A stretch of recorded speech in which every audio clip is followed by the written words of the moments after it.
This is the Amazing Education Podcast.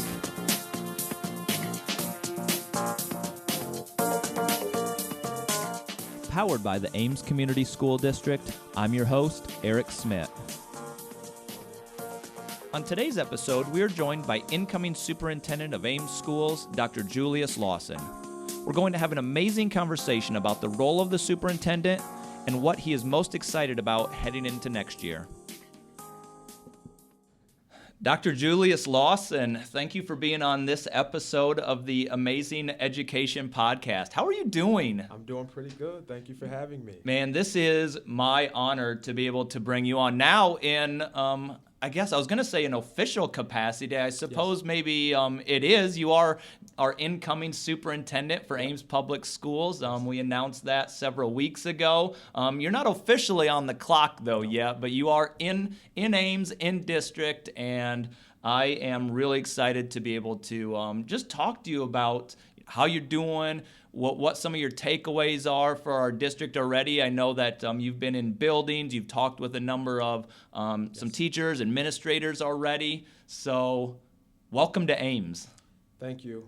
Really excited to be here, happy to be here. I've learned quite a bit. I visited about 5 schools on yesterday. Yeah. Met with great school leaders, great teachers, had the opportunity to talk to some really wonderful students, to see some great things happening in school. So again, I'm excited to be here. I'm looking forward to get to the work officially, which doesn't start obviously until July. Yeah. You know, I jokingly have told people we've been doing some community forums, and of course, obviously the superintendent search and how that has progressed has certainly been a topic of discussion. And then in our last community forums, we've been able to now not talk so much about the process, but introduce you and say, you know, this has been announced. And I joke in that, you know, education runs from July 1 to June 30. And I see it as an opportunity for us. And I joke to people that I have 5-6 months just to blow up your email with stuff. So before you even get, officially on the clock. So what was it about Ames? You know, I know I've talked to you before, and you're not one to just throw your hat in any ring here. You're very deliberate. You do your research. So what was it about Ames that really drew your attention? So actually, my daughter started this to happen. So I have 2 sons actually. Son who plays football. He played football in Iowa, and so that brought my attention initially to Iowa. A couple visits, and then my daughter, who goes to the Chicago High School for Agricultural Sciences, had Iowa State on her radar because of its agricultural sciences program. And so not wanting to allow her to get away from me. I get it. Yeah, I started to look at districts in Iowa. Yeah. And so being really intentional and thoughtful about where I could and would fit, where my skill set would be valued, where my skill set would actually be required, right? Mm-hmm. So Ames showed up, and one of the best things that I've done to date was to complete the application and start the process here at Ames. Yeah. So let's talk a little bit about your background. So, you know, we released information, obviously, announcing you as the next superintendent. Chicago Public Schools, you're chief of schools there. Yes. Just talk us through at least kind of some of the highlights of what you currently do. You know, you're overseeing elementary schools and sort of how you got to that point. Yep. So in my current role as chief of schools, in most places it's probably the equivalent of an area superintendent. In Chicago, we don't have a superintendent of schools. We have a chief education officer and the chief executive officer. Okay. And then we have networks across the city, both high school and elementary. Mm-hmm. There are 13 elementary networks and 4 high school networks. Okay. I oversee one of the elementary school networks with 27 elementary schools. All of my schools are situated on the south side of Chicago across 3 communities. About 9,000 students, a little bit more than 9,000 students. 600 teachers, 300 non-certified staff. Obviously, 27 principals, 27 assistant principals. Okay. Yep. So now you're in Ames for a couple days. We've Yes. noted you've walked through some buildings. What is your goal? Not just in walking through the buildings, but how do you get started in a position like this? You want to build context. I know I've been emailing you some information. How do you get started doing that? So lots of looking, listening, learning. Yeah.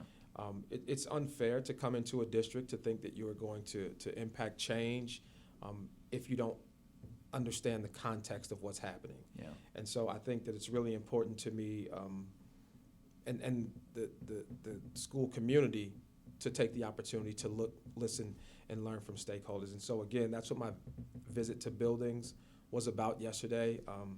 That's what my conversations with staff members were about, and district leadership was about this morning. Just the opportunity to introduce myself to folks, have them learn a little bit about me, look to see what's happening, listen, Yeah. and learn from those conversations, and then decide how we move the work forward together. So what would be kind of your leadership style? You talked about you're going to come in, you want to listen, obviously build context, get people to know you. What does that mean? Get to know you. What should we know? First of all, I'm a visionary. Okay. Right? So I'm always thinking of how we get better, right? So thinking about current state, but what's the vision? How do we get better? So I'd like to see myself as a visionary, Yeah. but I'm also very collaborative. So this doesn't happen individually. I don't do this in isolation, which is why those voices matter. So I have to, again, listen to everyone, including the students. I spoke to about 4 or 5 students yesterday at a school that had an extended learning project happening, and I thought it was absolutely amazing. The teacher who was supporting them in this project, they had a Happy Meal box, and they put the Happy Meal box in the hall to see how folks would respond, and they made predictions around how they thought folks would respond. Yeah. And they asked me if I had questions, and I did. I said, well, do you think the response will look different considering whether or not folks had already eaten lunch? Yeah. Right? And one young lady said, that's a good idea. That's a good point. So that was learning for me. And when I think about what was really happening with those children, I also thought about how could we have made that better, right? Yeah. What do we do next time to make it better for the next group of students? It was a great project. Yeah. But always thinking about how to get better, and thinking about the collaboration piece. How do I connect with the principal to connect with the teacher, Yeah. and supporting him to get better? All in the name of students, though. So when you go into a classroom, obviously you're in a building context tour right now, for a Yes. couple days, and will be next time you're in district as well. So let's take, classrooms that you would attend now. What do you look for when you're just, you peek into classrooms? What are you looking for? So I'm an instructional leader. Yeah. And I look to see what the instruction looks like. Is it aligned to standards? What's the experience of students? I'm also big on learning environment, so learning environment matters. That's one of the great things that I've come to learn about Ames schools. They look amazing. Yeah. The awesome facilities, very well kept. But instruction is what moves the needle for children, right? Mm-hmm. So if we are going to have a better society, how our students are educated matters. And so the instruction that's poured into them is what moves the needle, is what changes things for them. And so that's what I'm looking at.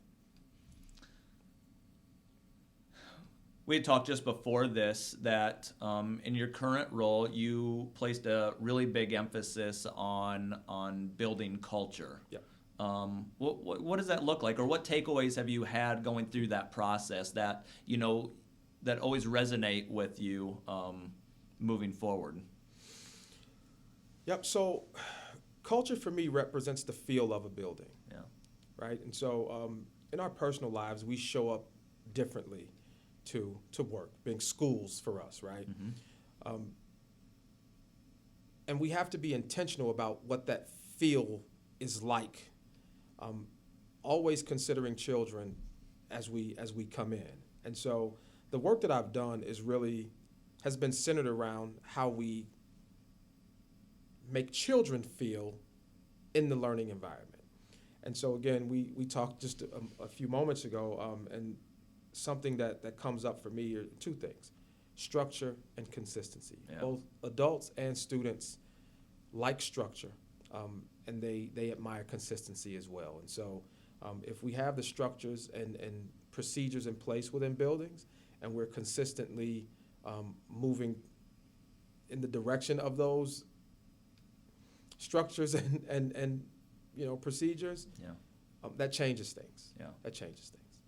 One of the things that, it made me chuckle a little bit, you referred to a handbook on getting to know you. So I'm excited to see what that looks like. But one of the things that really resonated with me is that you said you're a straight shooter. Yes. You get the information. There's not judgment involved. And the reason why it resonated with me, and I actually just showed this to you, is on the desktop of my computer, I have a phrase from a Stephen Covey book about talking straight. I have it on there because I like to get to the point, let's just cut through it all when we communicate. Let's cut through it. And you just kind of reinforced all of that as just give me the information. Like talk me through, what does that mean? And how did you get to that point?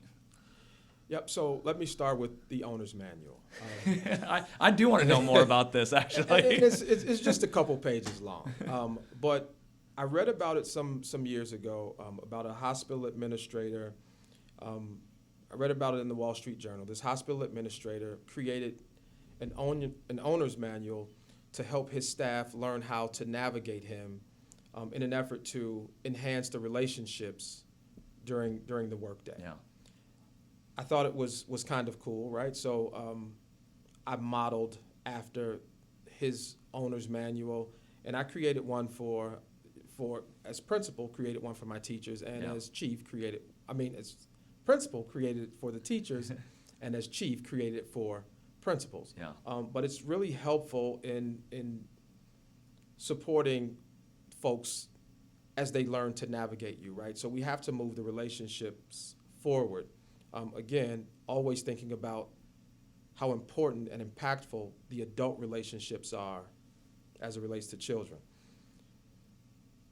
The other thing about that is we have to make the effort to get better faster. Yep.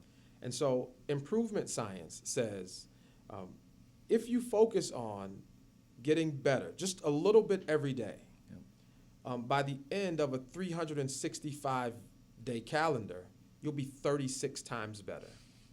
And with that, I don't have time to waste, right? Yeah.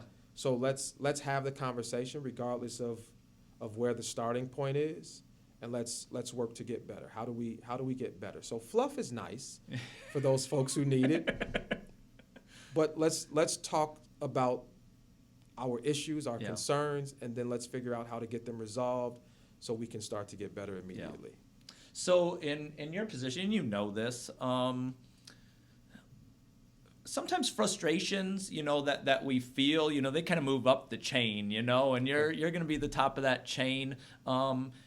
You're going to get a lot of emails, a lot of requests, a lot of ideas thrown your way, all of which likely have merit, and how do we move our system? So how do you balance hearing from, a lot of different viewpoints, and then also take that system level approach, because that is what you need to do. You have a lot of variables when making decisions. Oftentimes they can be tough decisions. There's personnel considerations. There's obviously what is best for students. And then there's also the financial side of things, because things do cost money. Yep. So how do you balance all of that? So the driving force for me is always what works best for children. And all children. And so you have to listen to folks. Yeah. Like, voices are important, and you have to hear those voices. But I also think it's very important to explain your why. So after you take in all of this information and you synthesize it and you think about whether or not it works for children. Sometimes the decisions will work in an individual or a group's favor. Yeah. Sometimes it may not, but I think explaining the why is important, right? It could be, as a result of legislation. It could be, maybe some sort of, maybe it violates, some HR policy or some policy. But rather than to say, no, we're not going to move in that direction, I think it's important to say, we can't move in that direction because. And once you explain the why and you keep children at the center of your decisions, I think they are a lot easier for me to make, and they are a lot easier for the school community to digest. Yeah.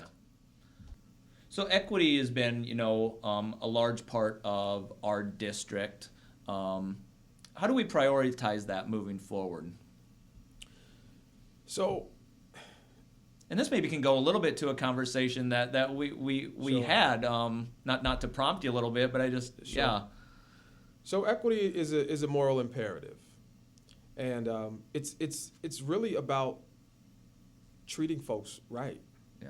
Right. So it should be built into the work that we do every day. Yeah. It's not another thing. It's about sort of retraining the brain to make sure that we are considering everyone. That's probably oversimplified, but that's what it looks and feels like for me. Yeah. And that's my goal to, for the district, right? Just. So I think,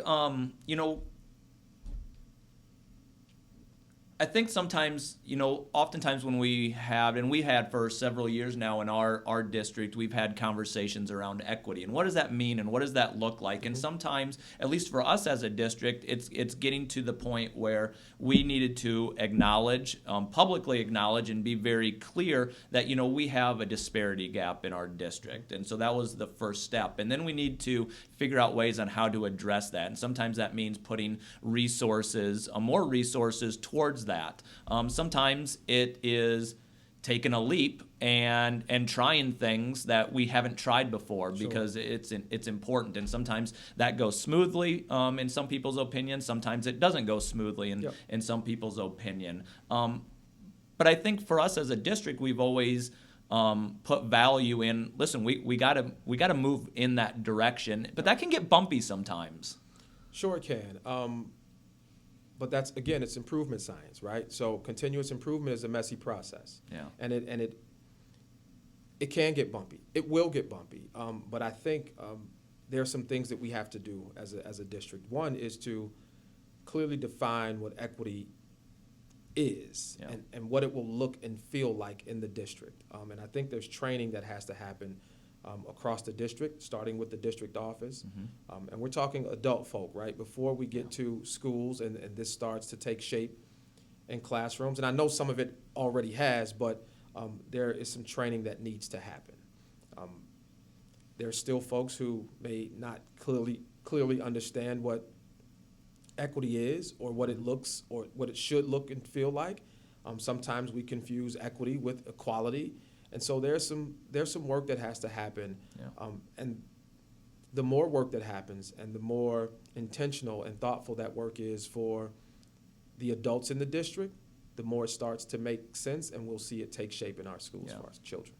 What are your goals over the next couple months when you're not on the clock, and then when we get into summer, when you, I guess, when does your first 100 days start? Is that started already? Does that start over the summer? Do we have an unofficial 100 days and then an official 100 days?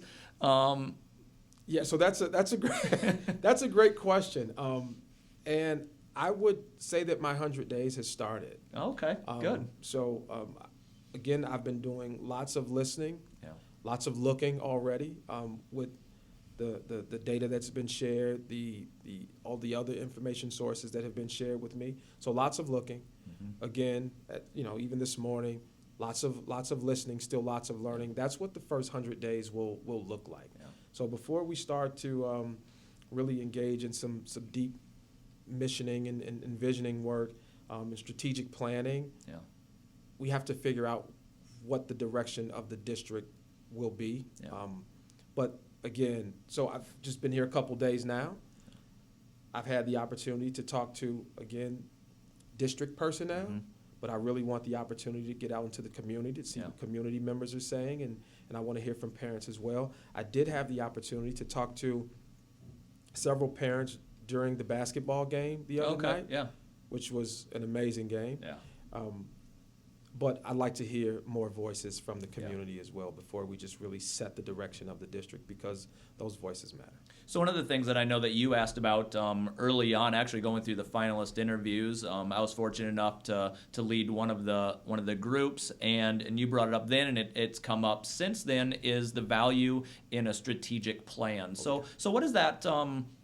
For those who don't know, what is a strategic plan for a district, and then what does developing one look like? Because I would imagine that's, I suppose we haven't had this specific conversation, but I would imagine that's going to be on your short list of things to help move us forward as a district. That will certainly be on the short list, and in thinking about what that is, it's really a strategy designed to help move the district forward. Again, thinking about improvement. Yeah. And so, in some of the conversations that I've had with stakeholders, the idea of lots of initiatives, has come up. Mm-hmm. And so for me, and I'm thinking, like, how do those initiatives align to the district's strategy to move forward?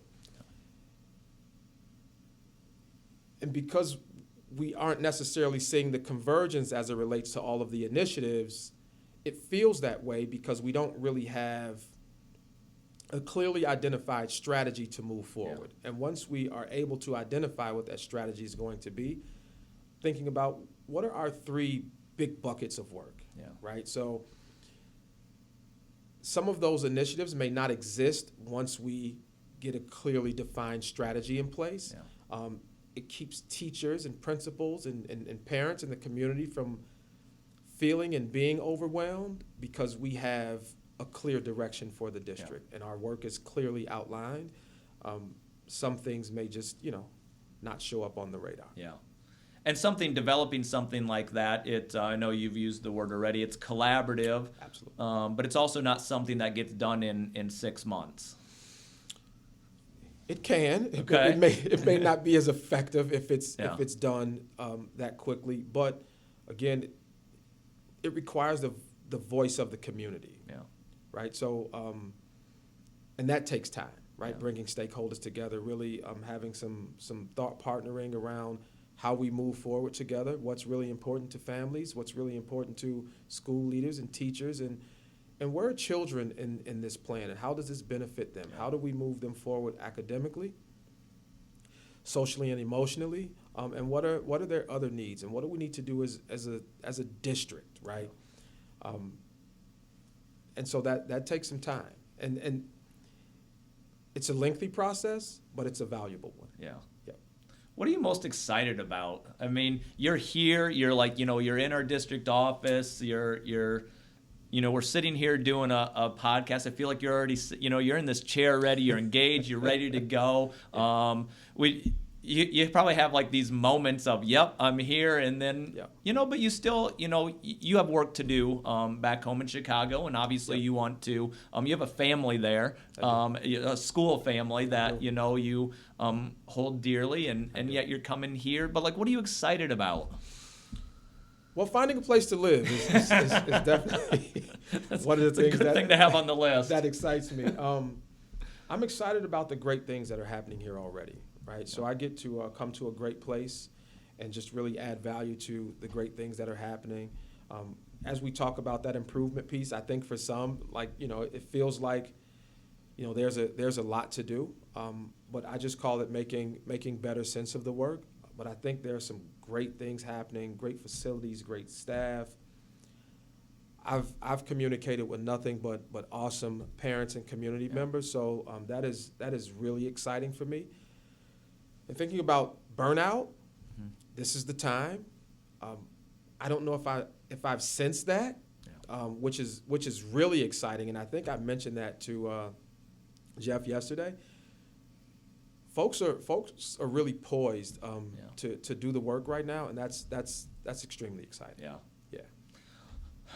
Well, Dr. Lawson, I appreciate this opportunity, and I'm genuinely excited for the direction that our district will be going here in very short order. And I feel like that work has already started, and I'm excited that, this part of our school year has in some ways come to a conclusion in that, we had this long process for our school board. Yes. We've identified a wonderful next superintendent of our school district. I'm very excited. So I already gave you the heads up. This is not our last podcast episode. No. This was really meant, the intention was to sort of introduce you to our community for those who haven't met you yet. Sort of a pre-introduction, but once we get later into the spring and the summer, we're going to be doing some rounds in the community. Yes, we're going to have more public forums. We're going to do more podcasts, and I'm really excited for what that's going to bring. Likewise, as am I. I'm looking forward to working more with you, as well as the community. So super excited. Thank you. All right. Well, thank you for everyone listening on today's episode of the Amazing Education Podcast. And Dr. Lawson, thank you again. Thank you.